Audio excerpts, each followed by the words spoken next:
फुलेवाडी परिसरातील अनेक वर्षापासून प्रलंबित असलेल्या गायरान जमिनीच्या प्रश्नावर आता ठोस तोडगा निघणार असल्याचे संकेत मिळाले आहेत. फुलेवाडी येथे झालेल्या जाहीर सभेत पालकमंत्री प्रकाश आंबेडकर यांनी याबाबत स्पष्ट भूमिका मांडली. गायरान जमिनीच्या सर्वेक्षणासाठी DPCDतून 1 कोटी रुपये तर आमदार राजे क्षीरसागर यांच्या निधीतून 1,80,00,000 रुपयांचा खर्च मंजूर करण्यात आला आहे. यामुळे नागरिकांना लवकरच या प्रश्नाचा अंतिम निर्णय झालेला दिसून येईल. ग्रामीण स्वरूप जपणाऱ्या फुलेवाडी परिसरातील नवीन जनावरांचा दवाखाना सुरू केला जाणार असून येथील सरकारी रुग्णालयात डायलिसिससह आधुनिक वैद्यकीय सुविधा उपलब्ध केल्या जाणार आहेत.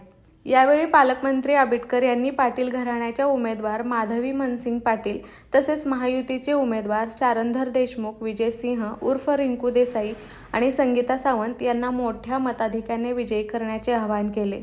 सभेत बोलताना मानसिंग पाटील म्हणाले, फुलेवाडी हा परिसर नव्हे तर आपले कुटुंब आहे असे सांगत नागरिकांशी असलेले नाते अधोरेखित केले. फुलेवाडीतील विकासासाठी ही निवडणूक महत्त्वाची असून महायुतीच्या उमेदवारांना साथ देण्याचे आवाहन यावेळी करण्यात आले.